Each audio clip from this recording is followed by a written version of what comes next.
Narmada Eshala audio సిరీస్కి స్వాగతం. నేను మీ నర్మదా.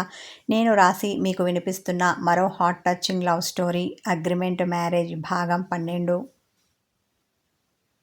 నేను నీ భర్తని అవని, పరాయివాడిని కాదు. నువ్వు ఎందుకు భయపడుతున్నావు? ఎవరో ఏదో అనుకుంటారని ఎందుకు ఆలోచిస్తున్నావు? మనమేమీ తప్పు చేయడం లేదు కదా అన్న అతడు తన పెదాలని ఆమె బుగ్గపైకి చేర్చి చిన్నగా ముద్దు పెట్టాడు. ఆమె ఒంట్లో కరెంటు పాస్ అయింది. అతని ముద్దుకు పరవశించిన ఆమె తనను తాను కంట్రోల్ చేసుకోలేక గట్టిగా కళ్ళు మూసుకొని ప్లీజ్ వదలండి, ఇక్కడి నుండి వెళ్ళండి ప్రాధేయపడుతుంటే ఆమె మాటలు చాలా లోతుగా వచ్చాయి. అతనికి ఆమెను వదలాలని లేదు. ఇంకా ఇంకా తనలో పొదుముకోవాలని ఉంది. ప్రేమానురాగాల అంచులను చూడాలని ఉంది. శృంగార విహారం చేస్తూ సరికొత్త ఆనంద తీరాలను చేరుకోవాలని ఉంది. కానీ ఇది సమయం, సందర్భం రెండూ కాదని అతనికి తెలుసు. అవని అన్నట్టు ఇంటి నిండా బంధువులు ఉన్నారు. ఎవరైనా ఇటు వస్తే, మమ్మల్ని ఇలా చూస్తే ముక్కున వేలేసుకుని పక్కున నవ్వుతారు అనుకున్న అతడు ప్రేమతో ఆమె నుదుటిపై ముద్దు పెట్టి ఆమెను బలవంతంగా వీడి తలుపు తీసుకొని తన గదికి వెళ్ళాడు. అతడు వెళ్ళినా అతని తాలూకు పరిమళం, అతని వెచ్చని స్పర్శ ఆమెకింకా తెలుస్తూనే ఉన్నాయి. గుండె వేగంగా కొట్టుకుంటుంటే కాసేపటి వరకు అలానే కళ్ళు మూసుకొని నిలబడింది. ఎవరో ఇటు వస్తున్నట్టు అడుగుల సవ్వడి వినిపిస్తుంటే ఆమె మెల్లిగా కళ్ళు తెరిచి వాస్తవంలోకి వచ్చింది. తల దువ్వుకుంటున్న ఆమెకి అర్జున్ ఇంతవరకు చేసిన పని గుర్తుకు రాగానే ఆమె బుగ్గలు సిగ్గుతో గులాబీలయ్యాయి. తల దువ్వి జడవేసుకుని ఫ్రెషప్ అయి మళ్ళీ హాల్కి వచ్చి బామ్మ పక్కన కూర్చుంది. ఇంతలో అర్జున్ వచ్చి బామ్మకి మరోవైపు కూర్చున్నాడు. ఆమె వాళ్ళిద్దరిని చూసి ముసిముసిగా నవ్వింది. బామ్మ, నీ మన్మరాలికి భర్తతో ఎలా ఉండాలో అసలు తెలియదు అవనిని చూపించి అలుకగా అన్నాడు. తను చిన్న అమ్మాయి, పైగా మొన్ననే కదా మీకు పెళ్ళయింది. అదే తెలుసుకుంటుందిలే, తొందరపడితే ఎలా? అర్జున్ బుగ్గలాగింది. అసలు నన్ను భర్తలా చూస్తే కదా తెలుసుకోవడానికి అవనిని గుర్రుగా చూసి కినుకుగా అన్నాడు. అవే మాటలరా బడుద్దాయ్, నెత్తిమీద ఒక్కటి వేసింది బామ్మ. అబ్బా బామ్మ అని తల రుద్దుకున్న అర్జున్, నేను నిజమే చెప్తున్నాను. నేను తన దగ్గరికి వెళ్తే చాలు దూరం దూరం ఉంటుంది. పైగా ఎవరైనా చూస్తారు అని నన్ను దూరంగా నెట్టేస్తుంది. నేనేదో పరాయివాడినైనట్టు. ఆ అమ్మాయిలాగా మూతి తిప్పి బుంగమూతి పెట్టాడు. మీకింకా అది కాలేదు కదా, అందుకే భయపడుతోంది. అది కాస్త అయిపోతే చనువు ఏర్పడుతుంది. మీ ఇద్దరి మధ్య స్నేహం, ప్రేమ పుడుతుంది. అప్పుడే తొందరపడితే ఎలా? కాస్త ఓపిక పట్టాలి. నువ్వెంత ఓపికగా ఉంటే మీ కాపురం అంత సజావుగా సాగుతుంది. నువ్వు తొందరపడి అమ్మాయి మనసు నొప్పించకు హితబోధ చేసింది. బామా, నువ్వు తన పార్టీనేనా? చిన్నగా నసిగాడు. నేనెవరి పార్టీ కాదు, ఉన్న నిజం చెప్తున్నాను అని ఇద్దరి చేతులు తన చేతుల్లోకి పట్టుకొని ఆ చేతుల మీద ఆప్యాయతతో ముద్దు పెట్టింది. ఇంతలో అవని, అర్జున్, మీరిద్దరిలా రండి పిలిచింది కస్తూరి. అవని లేచి వెళ్తుంటే ఆమె వెనకాల వెళ్ళాడు అర్జున్. ఇంటి ముందు వేసిన పెళ్లి పందిరి కింద చాప పరిచి దానిమీద పీటలు వేసి ఉన్నాయి. అవని, అర్జున్ ఆ పీటల మీద ఎదురెదురుగా కూర్చున్నారు.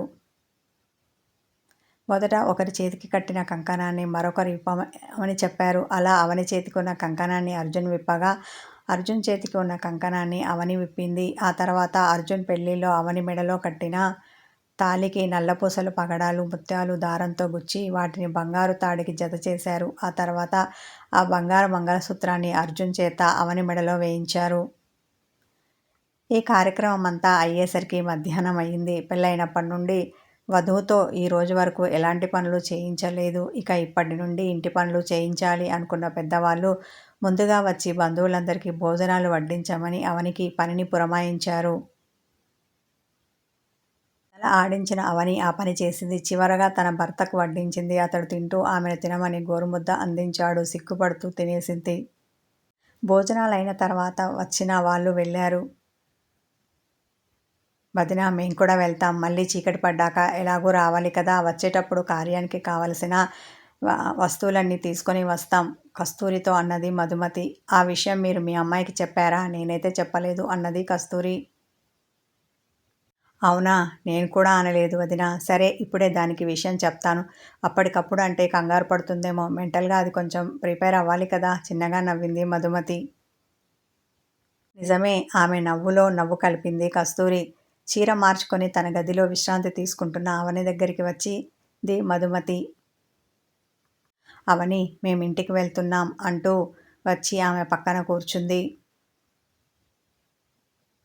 అప్పుడేనా ఉండొచ్చు కదా బేలగా చూసింది అవని. చీకటి పడగానే నీ ఫస్ట్ నైట్కి కావలసిన కొత్త బట్టలు, పువ్వులు, పండ్లు వగైరా వగైరా అవన్నీ తీసుకొని వచ్చేస్తాం. కూతురి బుగ్గలు పునికి ముసిముసిగా నవ్వింది ఆమె. అమ్మా అప్పుడేనా ఇంకొన్ని రోజులు ఆగొచ్చు కదా. ఫస్ట్ నైట్ అనగానే ఆమెకు టెన్షన్ మొదలైంది. అందుకే వాయిదా వేస్తే బాగుండు అన్న ఉద్దేశంతో అన్నది. అప్పుడే ఏంటి, మీ పెళ్ళై అప్పుడే వారమైంది.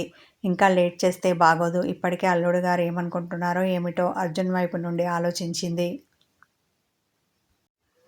ఇందాక అర్జున్ వచ్చి తనను హగ్ చేసుకున్నది గుర్తుకు వచ్చింది అవని. దాంతో ఆమె సిగ్గుపడింది. అది చూసి తనలో తాను నవ్వుకున్న మధుమతి, మేం వెళ్ళి వస్తాం, నువ్వు రెస్ట్ తీసుకో అని చెప్పి మధుమతి వెళ్తుంటే వాళ్ళకు సెండాఫ్ చెప్పడానికి ఆమె వెనకాల వచ్చింది అవని. అక్క నువ్వు ఉండొచ్చు కదా, వాళ్ళు వెళ్తే వెళ్ళని హిమజాతో అన్నది. నాకు ఉండాలని ఉంది కానీ జర్నీ చేసి ఉన్నాను కదూ, అందుకే టైర్డ్గా ఉంది. వెళ్ళి రెస్ట్ తీసుకుంటాను. రేపు వస్తాను. అప్పుడు మీ ఫస్ట్ నైట్ కబుర్లు చెబుతూ గాని కొంటెగా కన్ను గిటి ముసిముసిగా నవ్వింది హిమజ. పో అక్క అని సిగ్గుతో ముడుచుకుపోయింది అవని. వచ్చినప్పటి నుండి మూడీగా ఉన్న హిమజని చూసి బాధపడిన అవని ఆమె ఇంతకుముందులా చిలిపిగా అల్లరిగా మాట్లాడడంతో ఆమె మనసు కుదుటపడింది. వాళ్ళు వెళ్ళాక తన గదికి వచ్చి నడుము వాల్చింది. ఉదయం తొందరగా లేవడంతో ఆమెకు తెలియకుండానే చిన్నగా కునుకు పట్టింది. పెళ్ళైనప్పటి నుండి ఫస్ట్ నైట్ కోసం ఆశగా ఎదురుచూస్తూ అల్లాడిపోతున్నాడు నా మనవడు. వాడికి అది ఈ రాత్రి అని చెప్తే సంతోషిస్తాడు అనుకున్న సుగుణమ్మ తనకు తెలిసిన వెంటనే అర్జున్ చెవిలో ఊదింది. బామ్మ నిజమా? సంభ్రమాశ్చర్యాలకు లోనయ్యాడు అర్జున్. నిజమేరా, అబద్ధం ఎందుకు చెప్తాను? ముసిముసిగా నవ్వింది ఆమె. థ్యాంక్ యూ బామ్మ, థ్యాంక్ యూ అని ఆమెను గట్టిగా హక్ చేసుకున్నాడు అర్జున్. ఒరే బండవెదవా, అమ్మాయితో కూడా ఇలాగే ప్రవర్తించావు. అసలే అమ్మాయి చాలా సుకుమారి. కాస్త సున్నితంగా ఉండడం నేర్చుకో. అతడు ఆప్యాయతతో ఆమెకి ఇచ్చిన చిన్న హగ్కి ఒళ్ళు పులిసిపోగా చిరుకోపంతో కసిరింది సుగుణమ్మ. పో బామ్మ నువ్వు మరీను అని సిగ్గుపడ్డ అతడు ఆమె ముందు ఉండలేక తన గదికి వెళ్ళాడు. అతనికి విషయం ఇది అని తెలియగానే మనసు తనువు గాలిలో తేలింది. చిన్నగా ఈల వేస్తూ కాసేపు కాళ్ళు చేతులు ఆడించాడు, అదే డ్యాన్స్ అన్నట్టుగా. ఆ తర్వాత టైం చూశాడు. అబ్బో చీకటి పడడానికి ఇంకా చాలా సమయం ఉంది. విసుగ్గా మంచం మీద వాలాడు. రాత్రి మేలుకోవాలి అంటే ఇప్పుడు కాసేపు పడుకొని నిద్రపోవడం మంచిది అనుకున్న అతడు క్షణాల్లో నిద్రలోకి జారుకున్నాడు.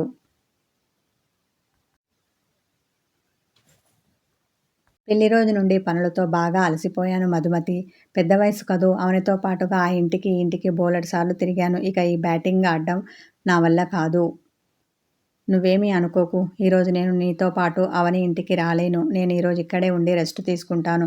నీకు తోడుగా మరెవరినైనా తీసుకెళ్ళు ఇంటికి రాగానే అన్నది దమయంతి. నిజమే అక్క, నువ్వు ఉన్నావు కాబట్టి సరిపోయింది. లేదంటే ఈ పనులన్నీ నేనొక్కదాన్ని చేసుకోలేకపోయేదాన్ని. అలాగే కానీ నువ్వు రెస్ట్ తీసుకో. దేవిక ఉంది కదా, దాన్ని నాతో మార్కెట్కి తీసుకెళ్ళి కావలసిన వస్తువులన్నీ తెస్తాను. అలాగే అవనికి ఆ కార్యం కాస్త జరిపించడానికి తనని నాతో రమ్మంటాను. ఇక నిన్ను ఇబ్బంది పెట్టను అన్న మధుమతి ఫ్రెష్ అప్ అయి అదే కాలనీలో ఉంటున్న తన బంధువు మాత్రమే కాదు తనకు స్నేహితురాలైన దేవికకి కాల్ చేసింది. నిజానికి ఆమెని ఉదయం వ్రతానికి రమ్మని చెప్పింది. కానీ తనకు పని ఉందని చెప్పి రాలేదు. ఇప్పుడు వస్తే బాగుండు అనుకుంటూ ఉండగానే ఆమె కాల్ లిఫ్ట్ చేసి హలో మధు, నీ పనులు ఎంతవరకు వచ్చాయి చిన్నగా నవ్వుతూ అడిగింది. అవుతూ ఉన్నాయి నీరసంగా చెప్పింది మధుమతి. అదేమిటి అలా డల్ అయిపోయావు? ఇప్పుడే ఏమైంది? ఇంకా ముందు ముందు బోలెడు పనులున్నాయి నీకు. నువ్వు స్ట్రాంగ్గా ఉండాలి. అప్పుడే ఇలా నీరసపడిపోతే ఎలా? తన ధోరణిలో తాను మాట్లాడింది దేవిక. అన్న మధుమతి. నీతో పని ఉంది, నువ్వు అర్జెంటుగా ఇంటికి రా అనడంతో ఇప్పుడేం పని ఉంది? ఆల్రెడీ అవని అత్తారింట్లో ఉంది కదా అనుమానపడింది దేవిక. అన్నీ ఫోన్లో చెప్పలేను. ఈ పూట మొత్తం నువ్వు నాతోనే ఉంటున్నావు అంతే. ఇంకేం మాట్లాడకుండా ఈ విషయం ఇంట్లో వాళ్ళకి చెప్పేసి వచ్చేయ్ అని చెప్పి మరో మాటకు అవకాశం ఇవ్వకుండా కాల్ కట్ చేసింది మధుమతి. ఇది ఎప్పుడు ఇంతే, ఏది సరిగ్గా చెప్పదు. ఇదిగో ఇలా సగం సగం చెప్పి నన్ను టెన్షన్లో పెడుతుంది అనుకున్న ఆమె, అత్తయ్య నేను మధుమతి ఇంటికి వెళ్తున్నాను. రాత్రికి తినడానికి కూరలు చపాతీలు ఉన్నాయి. కావాలంటే మీరు రైస్ కుక్కర్లో కాస్త బియ్యం పడేస్తే సరిపోతుంది. ఒకవేళ నేను తొందరగా వస్తే ఇంకా ఏదైనా చేస్తాను. ఒకవేళ నేను రాకపోయినా మీకు మీ అబ్బాయికి సరిపోతాయి. తన అత్తకు చెప్పి మధుమతి ఇంటికి వచ్చింది దేవిక. ఏంటి మధు, నువ్వింకా మారవా? ఎప్పుడు చూడు ఫోన్ చేసి ఉన్న పలంగా రమ్మని ఆర్డర్ వేస్తావు. రాగానే ఆమె మీద అలక చూపించింది. లేదంటే నువ్వు ఏదో ఒక సాకు చెప్పి తప్పించుకుంటావుగా కొంటెగా కన్ను గీటింది మధుమతి. అది నిజమే అనుకున్న దేవిక ఇంతకీ ఏం పని మీద పిలిచావు ఆరగా అడిగింది. పద అలా వెళ్తూ మాట్లాడుకుందాం అని దేవికను తీసుకొని బయలుదేరింది మధుమతి. వీళ్ళు అటు వెళ్ళగానే హిమజ, ఇప్పుడు చెప్పు ఏంటి విషయం? తన కూతుర్ని ఆరా తీసింది దమయంతి. ఏమీ లేదమ్మా, తప్పించుకోవాలని చూసింది హిమజ. ఏమీ లేకపోవడం ఏంటి? ఏదో జరిగిందని నీ ముఖం చూస్తేనే తెలుస్తుంది. పైగా పెళ్ళైన ఈ 2 సంవత్సరాల్లో నువ్వెప్పుడు కూడా ఇలా ఒంటరిగా పుట్టింటికి వచ్చింది లేదు. ఎప్పుడు మీ వారు నీ వెంటే ఉంటారు. అలాంటిది ఇప్పుడు నువ్వు ఒంటరిగా వచ్చావు అంటే ఏదో ఉందనే అర్థం. అందుకని నా దగ్గర దాచకుండా సూటిగా విషయం ఏమిటో చెప్పు. దమయంతిని నిలదీయగానే అమ్మ అని ఆమెను పట్టుకొని ఏడ్చేసింది హిమజ. కంగారు పడింది దమయంతి. కథ కొనసాగుతుంది. వ్యూవర్స్, స్టోరీ నచ్చితే లైక్ చేయండి, కామెంట్ చేయండి, హైప్ చేయండి. సబ్స్క్రైబ్ చేసుకునే వాళ్ళు ఉంటే నన్ను సబ్స్క్రైబ్ చేసుకోండి.